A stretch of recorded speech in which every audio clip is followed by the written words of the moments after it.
Terima kasih kesempatan dan waktu yang telah diberikan kepada saya untuk menjelaskan materi geografi tentang komposisi penduduk. Namun sebelum saya menjelaskannya, yang terhormat Bapak Pengasuh Bidang Studi Geografi, dalam hal ini Bapak Teori Waru SPD. Dan sebelumnya perkenalkan, nama saya Helpi Swastizebua, kelas 11-1 dari kelompok 2. Sesuai dengan materi yang saya bahas, yaitu komposisi penduduk. Komposisi penduduk adalah proses pengelompokan penduduk berdasarkan kategori tertentu di suatu daerah. Komposisi penduduk terbagi 3, yaitu komposisi penduduk muda atau piramida ekspansif. Yang kedua, komposisi penduduk dewasa atau stasioner. Dan yang ketiga yaitu komposisi penduduk tua atau konstruktif. Satu persatu kita bahas. Yang pertama yaitu komposisi penduduk muda atau piramida ekspansif. Memiliki bentuk yang besar pada bagian bawah dan semakin kecil di bagian puncak. Piramida ini dikenal juga dengan istilah piramida segitiga atau bentuk kerucut, seperti yang terlihat pada gambar di bawah. Piramida ini menunjukkan bahwa jumlah penduduk muda lebih besar daripada penduduk usia tua, yang artinya angka kelahiran lebih tinggi atau lebih banyak daripada tingkat kematian. Artinya orang yang lahir banyak dibanding dengan orang yang mati. Jadi posisi penduduk muda itu lebih banyak, lebih dominan dibandingkan dengan komposisi penduduk usia tua. Komposisi penduduk muda ini biasanya ditemukan di negara-negara berkembang seperti Indonesia, Malaysia. Piramida ekspansif ini ditemukan di negara-negara berkembang seperti Indonesia, seperti negara kita sendiri. Jadi negara Indonesia ini merupakan komposisi penduduk yang muda atau piramida ekspansif. Sekarang yaitu nomor 2, komposisi penduduk dewasa atau piramida stasioner. Piramida stasioner ini memiliki bentuk seperti granat atau sarang tawon, seperti yang terlihat pada gambar di bawah.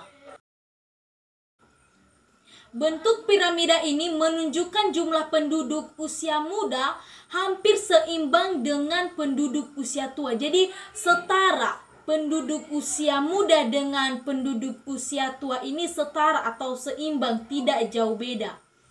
Umumnya disebabkan karena tingkat kelahiran dan tingkat kematian rendah. Jadi disebabkan karena tingkat kematian dan tingkat kelahiran ini sangat rendah, sehingga jumlah penduduk dan pertumbuhan penduduknya relatif tetap. Negara dengan piramida stasioner memiliki pertumbuhan yang sangat lambat. Jadi, makanya penduduk muda ini dengan penduduk usia tua setara. Piramida ini biasanya ditemukan di Amerika Serikat atau Inggris. Jadi sekarang nomor 3 yaitu komposisi penduduk tua atau piramida konstruktif. Piramida konstruktif ini memiliki bentuk batu nisan seperti pada gambar di bawah. Piramida penduduk ini menunjukkan jumlah penduduk usia dewasa cukup banyak dibandingkan dengan jumlah penduduk muda. Piramida konstruktif terjadi akibat angka kelahiran menurun dengan cepat dan tingkat kematian rendah. Banyak negara maju yang memiliki bentuk piramida seperti ini. Contoh negaranya yaitu Swedia, Jerman, dan Jepang. Namun beberapa negara piramida konstruktif berusaha mengatasi hal ini, masalah ini, dengan mendorong penduduknya untuk berkeluarga dan memiliki anak. Kalau tidak banyak penduduk usia muda, maka tidak banyak generasi muda. Sekarang saya menjelaskan tentang kualitas penduduk. Penduduk sangatlah didorong dan disarankan untuk berpendidikan supaya dapat cepat mendapatkan pekerjaan. Seperti orang-orang yang sudah sarjana, yang sudah magister, mudah mendapatkan pekerjaan dan mudah mengolah sumber daya alam. Kualitas penduduk dalam bidang kesehatan. Penduduk sangat disarankan dan sangat didorong supaya menjaga kesehatan, karena walaupun pendidikan kita setinggi langit, kalau kesehatan kita sakit atau fisik kita kurang mampu, maka pendidikan itulah sia-sia, karena yang lebih utama yaitu kesehatan. Sekarang yang ketiga yaitu kualitas penduduk dalam bidang ekonomi. Kualitas penduduk dalam bidang ekonomi bergantung pada pendapatan per kapita, yaitu pendapatan yang diperoleh rata-rata tiap penduduk per tahun.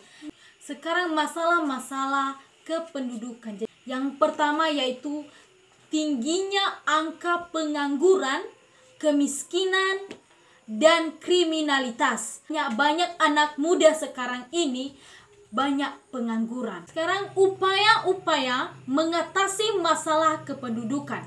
Jadi cara-cara yang kita lakukan atau upaya-upaya yang kita lakukan supaya masalah kependudukan ini bisa kita atasi. Yang pertama, melaksanakan program keluarga berencana atau KB.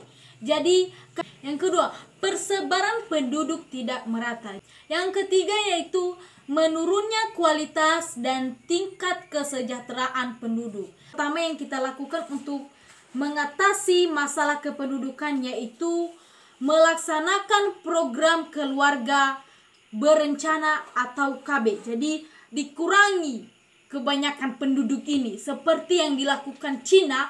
Karena penduduk mereka terlalu banyak, maka mereka mengatur berapa banyak orang dalam setiap keluarga. Kedua, meningkatkan sumber daya manusia seperti mengadakan pelatihan keterampilan, pemberian beasiswa, dan meningkatkan kualitas tenaga pendidik, yaitu pelatihan keterampilan. Jadi penduduk ini didorong untuk berketerampilan. Ketiga yaitu memperluas lapangan pekerjaan. Jadi tempat penduduk untuk bekerja diperbanyak supaya orang-orang tidak menganggur lagi. Demikian saja penjelasan saya mengenai materi geografi tentang komposisi penduduk. Jika ada kekurangan dan kelemahan saya, mohon untuk dimaklumi. Akhir kata saya ucapkan terima kasih. Shalom.